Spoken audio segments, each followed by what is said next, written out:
وقل رب أدخلني مدخل صدق وأخرجني مخرج صدق واجعل لي من لدنك سلطانا نصيرا.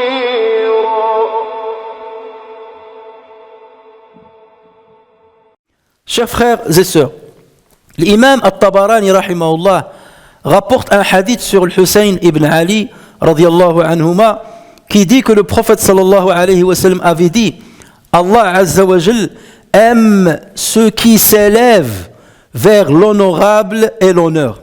Allah azza wa jal aime ceux qui s'élèvent vers la noblesse et l'honneur. Et il rejette ceux qui s'enlisent dans la bassesse. Et il rejette ceux qui s'enlisent dans la bassesse. Allah tabarak, à travers ce hadith-là, le prophète sallallahu alayhi wa sallam est en train de nous expliquer que le musulman c'est quelqu'un qui doit chercher la noblesse d'esprit, la noblesse de l'éthique et la noblesse du comportement. Parce qu'il sait qu'Allah azza wa jal, c'est ce qu'il aime. Et Allah azza wa jal déteste tout ce qui est bas, tout ce qui est ignoble, tout ce qui ne sert à rien. Et le musulman se doit justement rehausser ses aspirations terrestres vers ce qui est le meilleur. Il doit avoir des objectifs nobles dans sa vie pour y parvenir. Et il doit déférer, ou bien il doit déployer tous les efforts qu'il possède afin de parvenir à ces objectifs nobles qui sont aimés par Allah tabaraka wa ta'ala. Allah azza wa jal, à travers le Coran qu'il nous a révélé, nous a appris qui est notre nature et qui sommes-nous dans cette existence. Et c'est dans ce sens-là qu'Allah azza wa jal a dit وَلَقَدْ كَرَّمْنَا بَنِي آدَمَ. Certes, nous avons honoré les fils d'Adam. Nous avons honoré les fils d'Adam. Nous les avons transportés sur terre et sur mer. Nous leur avons attribué de bonnes choses comme nourriture. Et nous les avons nettement préférés à plusieurs de nos créatures. Et nous avons nettement préféré à plusieurs de nos créatures. Lorsque tu entends cette allégation, lorsque tu entends cette information qu'Allah azza wa jal te donne, il est en train de te dire, oh toi fils d'Adam, fais attention, tu n'es pas n'importe qui sur cette terre, tu n'es pas n'importe qui dans cette existence. Tu ne peux pas te comparer à un animal, tu ne peux pas te comparer à un végétal, tu ne peux pas te comparer à une roche. Tu es quelqu'un qui a été honorifié par Allah azza wa jal. Et Dieu t'a préféré par rapport à plusieurs créations qui existent autour de toi. Donc forcément, lorsqu'il te dit ça, c'est qu'il te dit tu vaux très cher. Tu vaux très cher dans cette existence. Mais que vas-tu faire de ta vie dans ce cas-là? Maintenant que tu sais ce que tu vaux, qu'est-ce que tu vas faire dans cette vie? Allah azza wa jal a choisi les enfants d'Adam pour qu'ils soient des vicaires sur terre, pour qu'ils soient des représentants de Dieu sur terre. Tu es le représentant de Dieu sur terre. Donc, qu'est-ce que tu vas faire de ta vie? Qu'est-ce que tu vas chercher dans ta vie? Est-ce que tu veux vivre comme n'importe quel animal ou n'importe quel être humain qui n'a aucune foi ni loi et qui ne respecte aucune loi et sortir de cette vie aussi petit que tu y es entré? Ou est-ce que tu veux sortir de cette vie grand et laisser une trace et laisser une empreinte indélébile par laquelle les gens vont te faire des éloges sur toi et sur ta présence sur cette terre? Allah azza wa jal nous a fait part de plusieurs invocations et implorations et supplications de Ibrahim alayhi salam. Des implorations pour le pardon, des implorations à l'endroit de ses enfants, à l'endroit des croyants, même ceux qui vont aller plus tard. Mais parmi ce qu'il disait à Allah azza wa jal, qu'il revendiquait d'Allah, ce qu'il demandait à Allah azza wa jal, il disait Ya Allah, waj'al li lisana sidqin fi al-akhirin. Fais de sorte que je sois mentionné en bien dans la postérité. J'aimerais bien que mon nom soit bien prononcé et que ma personne soit bien respectée par ceux qui vont venir dans la postérité. Je ne veux pas sortir de cette vie invisible, sortir de cette vie sans aucune trace. Je veux que les gens parlent du bien de moi. Ça ne veut pas dire qu'il cherchait une notoriété ou une célébrité vide de tout sens.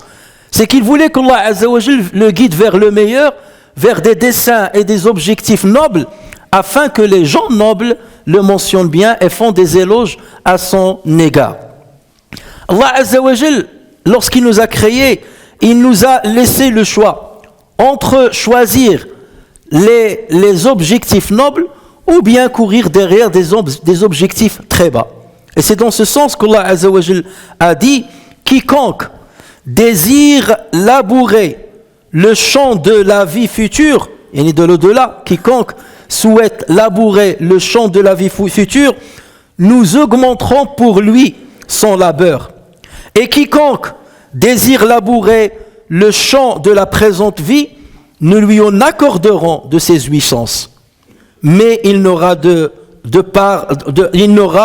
pas de part dans l'au-delà. Donc c'est à toi de choisir, de deux choses l'une. Tu veux choisir la noblesse de l'éthique, la noblesse des objectifs dans ta vie, ou bien tu veux qu'être comme n'importe quel animal, vivre, chercher les jouissances et sortir par la petite porte de cette vie. Dans un autre endroit, Allah Tabaraka wa Ta'ala dit: quiconque désire la vie immédiate ne nous attend à donner ce que nous voulons à qui nous voulons, puis ne lui assignons l'enfer où il brûlera méprisé et repoussé. Et ceux qui cherchent l'au-delà, voilà la noblesse, ceux qui cherchent l'au-delà et fournissent les efforts qui y mènent tout en étant croyants, alors l'effort de ceux-là sera reconnu. Donc à toi de choisir entre ces deux voies, la voie de la guidance ou la voie de l'égarement. Chacun de nous, chers frères et sœurs, doit avoir des objectifs dans sa vie. Il ne doit pas suivre les autres, suivre la masse, sans aucune conscience. Il y a certains ils sont menés, ils ne mènent rien dans la vie, ils n'agissent pas, ils n'ont aucune action. Ils sont à la merci du vent. Le vent les pousse à droite, à gauche et ainsi de suite. Et nous voyons comment parmi nous, certains, rien qu'avec l'émotion, ils oublient tous les principes religieux. Il suffit qu'un match de foot soit perdu pour oublier tous les principes religieux qu'il existe. La fraternité de l'islam, ou le respect, ou la noblesse. Et tu vois la personne avec sa barbe, avec la trace de la prière et ainsi de suite, devenir comme un fou, devenir comme un enfant. Et on doit se poser des questions. Mais qui suis-je pour devenir ainsi? Qu'est-ce que je gagne à être ainsi? Ou pourquoi je cours derrière quoi je cours déjà? C'est quoi mon objectif? Et pourquoi je cours ainsi? Pourquoi je réagis ainsi? Alors qu'Allah Azza wa Jal me dit que je suis quelqu'un de noble, qu'il m'a préféré par rapport à plusieurs de ceux qu'il a créés. C'est ainsi que je me retrouve vers cette bassesse-là. Et on doit se poser ce genre de questions. Quel est mon dessein? Quel est mon objectif? Vers où je veux aller? Pourquoi je veux travailler sur cette terre? Qu'est-ce que je veux réaliser sur cette terre? Si Allah Azza wa Jal m'a missionné pour que je sois un khalife sur terre, donc qu'est-ce que je dois faire? Entrer et sortir de la vie. Je gagne de ma vie, de quoi manger, de quoi m'habiller, de quoi m'enrichir, de quoi avoir des jouissances, et ensuite je sors par la petite porte sans aucun effet sur terre, sans aucun impact. Il faut qu'on se pose ce genre de questions, chers frères et sœurs. Et combien de gens cherchent des célébrités qui sont vides de tout sens? On parle aujourd'hui de plus en plus des influenceurs. Masha'Allah, c'est un influenceur sur les réseaux sociaux. Il a 1 million de suiveurs. Et on lui a donné un trophée. Il est suivi par 1 million. Mais il est suivi par 1 million de qui? Et il est suivi pourquoi? Quel est le contenu de ce qu'il présente à l'humanité? Rien. Que de la bassesse. Que de la frivolité. Et les gens, ils sont en train de suivre aveuglément comme ça, sans aucun cerveau.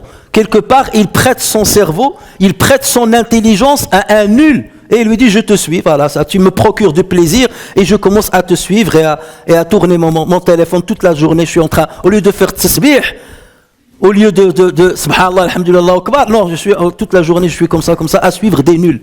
C'est ça ton objectif dans la vie?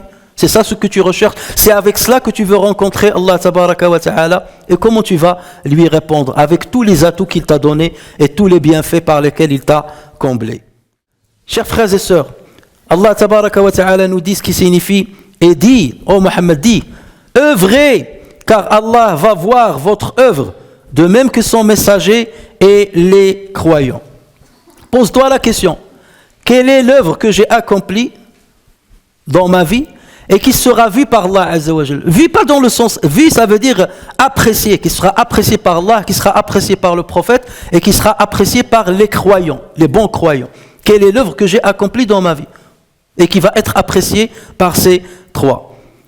Qu'est-ce que j'ai présenté aux musulmans? Quel est l'impact que j'ai eu? Quel est l'impact que j'ai eu dans ma vie sur les autres? Un impact positif qui pourrait me rendre fier de mon existence et fier qu'Allah Azza wa Jal m'ait choisi comme un musulman. Ta valeur, cher frère, n'est pas dans la longévité que tu vas passer sur cette terre. Ta valeur, c'est dans les actes que tu vas accomplir sur cette terre. Il faut savoir que le temps est l'ombre de l'œuvre. Le temps, c'est l'ombre de l'œuvre. Plus l'œuvre est importante, plus l'ombre est grande. Et moins l'œuvre est importante, moins le temps est grand. Le temps, il devient petit. Donc ta vie, la longueur de ta vie, ta longévité, elle dépend des bonnes œuvres que tu as accomplies. Et non pas de combien de minutes tu as vécu, ou d'heures, ou de jours, ou d'années que tu as vécu. Mais des œuvres que tu as présentées. Parce que c'est ça qui va rester dans la pérennité. Et non pas les heures que tu as passées. Et c'est pour cela que le musulman doit avoir cette vision philosophique concernant le temps et les œuvres. Regardez le prophète sallallahu alayhi wa sallam. Combien a-t-il vécu en tant que prophète depuis qu'il a reçu le message d'Allah Azza wa Jal? Il a vécu 23 ans. En 23 ans, il a changé le cours du monde. En 23 ans, il a changé le cours de l'histoire de l'humanité. Nous sommes 14 siècles après lui et il y a presque 2 milliards de musulmans sur cette terre qui considèrent le prophète sallallahu alayhi wa sallam meilleur que leurs propres parents, que leurs propres personnes et qui sont prêts à mourir pour lui.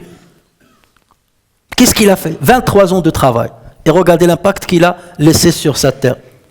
Nous connaissons tous l'imam Nawawi, rahimahullah. Et à chaque fois, on implore Allah Azza wa Jal pour lui. Qui ne connaît pas l'imam Nawawi? Un musulman qui se respecte a forcément un livre dans sa maison de l'imam Nawawi. S'il a une bibliothèque, bien entendu. Il a soit Riyad Salihin, soit l'Arba'in Nawawiya, les 40 Nawawi, les hadiths qu'il a choisi, les 40. Soit il a le livre de tafsir, s'il a un peu plus de savoir et qu'il est en quête de savoir, le livre dans lequel il commente les hadiths de Muslim. Soit Kitab al-Adhkar, le livre de l'Adhkar, comment faire les invocations, tous les Adhkar qu'il a rassemblés. Et forcément, vous êtes passé par ce qu'il a écrit. Combien a-t-il vécu sur sa terre? Il a vécu 45 ans. 45 ans, il est mort. Et regardez la bibliothèque qu'il a laissée aux musulmans. Lorsque le prophète sallallahu alayhi wa sallam dit, lorsque l'être humain décède, toutes ses œuvres s'arrêtent, sauf de 3 choses. Et parmi ces choses-là, un savoir qui est utile pour l'humanité, qui est utile pour les croyants. Et tous les musulmans à travers le monde, avec toutes leurs langues, les ethnies auxquelles ils appartiennent, lisent les livres de l'imam al-Nawawi. Ils lisent les livres de l'imam al-Nawawi. 45 ans, il a perdu la vie. Mais regardez l'impact qu'il a laissé sur cette terre. Regardez Omar ibn Abd al-Aziz, rahimahullah. Tout le monde s'accorde à dire c'est le 5e calife, autour duquel il y a l'unanimité. Les savants ont divergé, après les 4 califes, ils ont divergé, est-ce que les autres on les considère comme des khalifes ou pas. Mais lorsqu'il s'agit de Omar ibn Abd al-Aziz, tout le monde dit que c'est un khalif, considéré comme un khalif. Il a vécu combien de temps? 40 ans. À 40 ans, il est mort. À 40 ans, tu vois le jeune, il est encore jeune dans sa tête. D'ailleurs, on les appelle les jeunes. À 40 ans, il est encore en train de courir derrière un ballon, il est en train de perdre la raison derrière des futilités, il est en train de suivre les bassesses des choses. 40 ans, il n'a même pas compris qu'est-ce qu'il fait sur cette terre. Et à quoi ressemble sa propre religion. Il adhère comme ça, par identité, et voilà. Mais il ne comprend rien de sa religion. 40 ans. Aucun impact dans sa vie. Et tu vas dire, j'ai vécu 40 ans. Les pères de l'imam Nawawi, qui ont vécu avec lui, ils ont vécu peut-être plus longtemps que lui, le double peut-être de sa vie. Mais qu'est-ce qu'ils ont laissé? Rien. Mais lui, il a laissé un impact. Au point qu'on est en train de le citer et de le mentionner. Et à quoi ça a servi les 20 ans que les autres ont vécu de plus que lui? Ou là les 30 ans, là les 40 ans qu'ils ont vécu plus que lui? Ça leur a servi à quelque chose? Rien. On ne les connaît même pas. Ils sont anonymes. Mais lui, il est sorti de l'anonymat par le travail et par le bien utile qu'il a donné aux autres. Et si on veut citer Omar ibn Abd al-Aziz, il a gouverné 2 ans. En 2 ans, il a réalisé ce que des autres ne réalisent pas pendant des siècles. Lorsqu'on parle de Salah ad-Din al-Ayyubi, tout le monde le connaît. Même les ennemis de l'islam reconnaissent sa grandeur. Même lorsqu'on fait des films et on cite Salah ad-Din al-Ayyubi, on le présente avec le meilleur visage. Même les ennemis de l'islam. Mais lorsqu'il s'agit de Salah ad-Din, il a fait l'unanimité. Et combien il a vécu? 55 ans. 55 ans, il a vécu. Et c'est pour cela que Ibn Ata al-Sakandari dit ce beau aphorisme. Il dit, tant de longue vie bénéficie peu de soutien divin. Tant de longue vie bénéficie de peu de soutien divin. Et tant de courte vie bénéficie abondamment de ce soutien. Et tant de courte vie bénéficie abondamment de ce soutien. Et nous connaissons même des contemporains. Un Shikhano, Farid Ansari rahimahullah, il est mort à 49 ans. Et après sa mort, il est devenu plus célèbre qu'avant sa mort. Tout le monde maintenant, les jeunes qui l'ont jamais fréquenté, qui ne savaient rien de lui, c'est qui ce savant-là? Je l'ai entendu, ses paroles rentrent dans mon cœur. Lorsqu'on a prié sur lui, il y avait des milliers et des milliers de personnes. La ville était bondée de personnes qui sont venues de partout. Même ceux qui ne croient pas en islam, même ceux qui sont des athées sont venus à son janaza. Il a fait l'unanimité. 49 ans qu'il a vécu. Et c'est ça qu'il faut se poser, c'est la question qu'il faut se poser. Qu'est-ce que je veux faire de ma vie? Qu'est-ce que je veux réaliser dans ma vie avant de la quitter? Ceux-là sont ceux sur qui Allah Azza wa Jal a dit Innahum kanu yusari'una fil khayrat. Ce sont ceux-là qui concouraient au bien et nous invoquaient par amour et par crainte, et ils étaient humbles devant nous. Et nous devons les prendre, chers frères et sœurs, comme des exemples. La pire journée que tu peux passer, c'est la journée où tu n'as absolument rien fait. Lorsque tu arrives le soir et tu dis, qu'est-ce que j'ai fait cette journée? Rien. Qu'est-ce que j'ai fait hier? Rien. Et plus tu cumules des jours de ce genre-là, sache que ta vie, c'est une vie de malheur. C'est une vie de malheur. Et que tu n'as aucun impact dans sa vie. Et que tu ne pèses absolument rien, alors qu'Allah Azza wa Jal t'a donné de ses bienfaits ce qui pourrait te rendre le meilleur et parmi les meilleurs. Chers frères et sœurs, la meilleure chose qui permet à un musulman de parvenir aux nobles objectifs, c'est d'abord le savoir. Tu ne perds jamais du temps lorsque tu es en train d'apprendre quelque chose de ta religion. Il n'y a pas une minute que tu perds lorsque tu es en train d'apprendre quelque chose de ta religion. Lorsque tu es en contact avec le Coran, lorsque tu es en contact avec la sunna du prophète, lorsque tu es en contact avec les paroles des savants, ce n'est pas du temps perdu. C'est ça le temps qui coûte très cher et le temps qui va te servir le jour du jugement. C'est ça qui valorise ta vie. C'est ça qui valorise ta vie. Donc pour parvenir à des objectifs nobles, ça commence par le savoir. Et plus tu as du savoir et de connaissances, et une connaissance fine de ta religion, plus tu peux impacter, plus tu peux avoir un effet, une utilité et un effet positif dans ta vie. Et moins tu as du savoir, tu ne peux pas avancer. Donc le musulman doit dessiner tout de suite un programme pour dire je veux parvenir à ça, je vais m'y engager en plaçant ma confiance en Allah Azza wa Jal et en faisant les choses pour Dieu, pas pour une notoriété personnelle devant les gens. Et si j'arrive pas à le faire, au moins je fais que mes enfants le fassent. Moi je peux rien faire, j'ai pas les capacités de faire, au moins je vais m'investir pour mes enfants et perdre mon temps pour mes enfants pour qu'ils soient quelque chose que j'ai pas réalisé, au moins je vais le réaliser. Et le jour du jugement, ce que je vais faire va me servir. Et je présente à la société des jeunes qui sont bien. Ça, c'est le minimum à faire. Sinon, j'aide ceux qui œuvrent dans le bien. Et vaut mieux que je sois une queue dans la vérité plutôt que d'être une tête dans le malheur et l'égarement. Je préfère être un suiveur dans la vérité plutôt que d'être un meneur dans l'égarement. Et c'est ainsi que le musulman doit tracer ses objectifs dans sa vie pour valoriser le temps qu'Allah Azza wa Jalla lui a donné sur cette terre.